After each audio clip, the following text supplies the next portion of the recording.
When I first discovered substances, they grabbed me. They completely grabbed me. And I didn't even know I was an addict until I was in my mid-20s. There was no one talking about recovery. There was no one talking about addiction. It was heavily stigmatized. It was treated like a criminal thing rather than a health issue. So my idea of addiction or drug use was all based on this idea that it was a criminal thing. So I never knew I could get help for it. It was okay through school and things. I made it through high school. It wasn't until I came to college that I arrived at college that I discovered I was like smoking cannabis when I was there. And that became a habit that I lived with for about 15 years. So I've avoided like the heavy addiction, but obviously it has its pitfalls as well. There were people ask about rock bottoms. There wasn't just one rock bottom. There were many rock bottoms. I was lucky in the sense that I did have things to fall back on. I'd started at West Lothian College. I was studying here, even though I was still struggling with my addiction. And it was one of the only places that wasn't turning me away, giving me an opportunity and it nurturing me. But like there was times when I was living on a mattress on someone's floor, every month throwing hundreds of pounds to dealers, destroying every positive relationship that I had. I had a newborn son who's 12 now and I'm a great father now. But at that time, I wasn't a good father. I didn't have the tools to be a father. And I think, as I've said, back then, I was so stigmatized. You were seen as a criminal or as a bad person or as morally inferior, rather than someone that suffered from trauma or social deprivation. So being able to share it now and instead of being judged, being seen as someone that's possibly a good role model because you're in recovery and you're doing positive things with your life.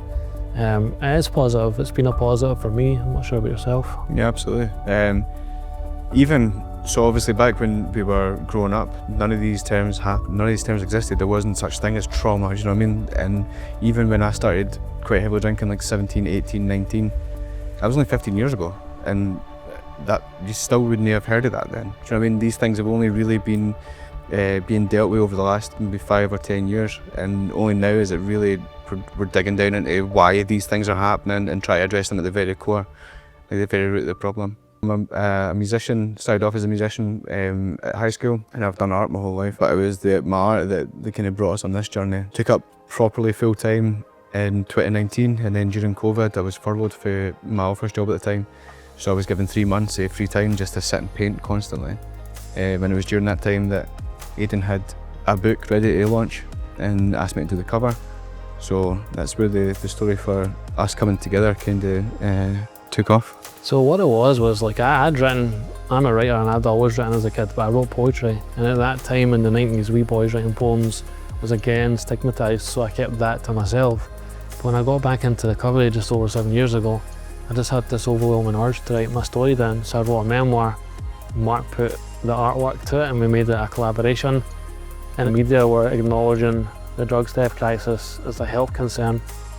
So the book really resonated and it became a best-selling book. And for a couple of years we had a bit of a profile off the back of that, and lots of people contacting us about people they were worried about that were struggling with addiction and how can they get into creativity.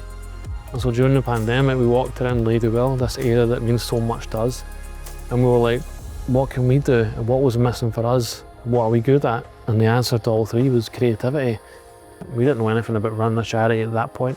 So the homework really began with discovering how you launch a charity. And it took us about 2.5 years to get from idea to becoming an established charity, or like getting charitable status. And even longer then afterwards to when we first got funding. Creativity is at the core of what we do, but people can access our service instantly. We do group activities, so we can support a lot of people at one time. So we might operate differently to other services that don't have that available flexibility. But for us it means there's no waiting list, there's no referral process. You don't have to qualify yourself or retell your story or re-traumatize yourself. There's no free strikes and you're out. You know, you can come and go as you please. We're not actively pushing people on. Recovery is about long-term connection, long-term structure, long-term stability, positive social networks. And we are here, we're part of people's routine, recurring weekly, so we give people structure. Access to creativity isn't easy for people from working class backgrounds or folk who are stigmatized for addiction, trauma, mental health. So we're also making that accessible to folk that might never have the opportunity to get involved with acting and filmmaking or art or creative writing. We're sharing what we've learned openly. We're bringing in good people on freelance terms that can share their experience. And we're giving people this opportunity to make friends, create things. The impact it has is absolutely amazing. So not just the art, like we've got people who come who, when they first come in, wouldn't say Beauty a Goose. And now they've starred in films, they've done a rap in last year's film as well.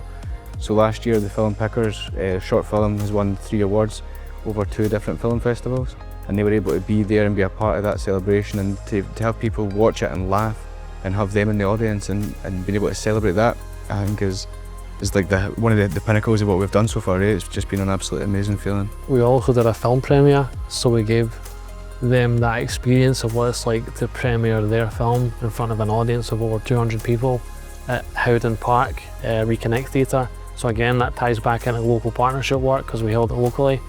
An audience of over 200 people laughing and clapping and cheering them on. You know what it does for their self-esteem and their confidence and their belief. You see people that have gone through so much in their life, and like myself at one point were dead in the eyes and totally burnt out, and you watch people come to life. You watch the fire in their eyes, they come to life, they're full of energy and spark and belief and hope, and it just gives them something to be proud of. They can walk taller and they can just feel proud to have been part of this collective creative experience. And like, shooting a film costs thousands of pounds. It's not easily accessible to people. Artwork, you know, Mark was saying, paint costs money. And when they do creative writing, I just finished a master's degree in script writing, so I'm taking what I've learned and giving it for free to people to use and learn. Mark's sharing all the skills he's got. He's an extremely talented artist. He's very modest. He's one of the most talented people I've ever known in my life. So whether it's for therapeutic reasons or whether it's a stepping stone to our life opportunities, it's endless, you know, the possibilities are endless. But right now we're here for anyone 16 or over. What we're doing is working. We're not ever going to be arrogant and say that we are the solution. We need lots of different organisations operating in communities. But one of the benefits about a grassroots organisation like this is people can access this instantly. Someone walks in the door today, they've got the service. They can access it straight away. So straight away, that's someone that's not going to fall through the net because they're waiting for years to see someone. Corra funding has been imperative.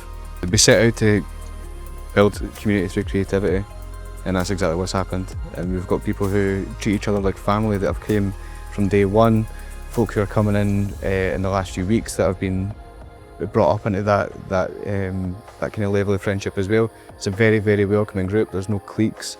It's just every group's individual, but it's absolute magic. So that's the thing. Recovery is not about moving people on. Recovery is about long-term sustainable structure that a person can use. It's when you take that stuff away that people relapse because they lose that connection. They need a place where they can go that gives them structure, routine, connection, a social network.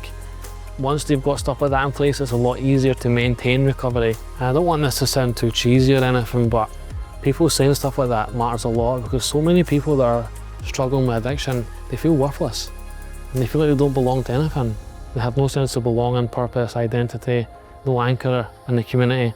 So for people to feel like this is like family to them, that's a sense of belonging, and we're glad people are getting that.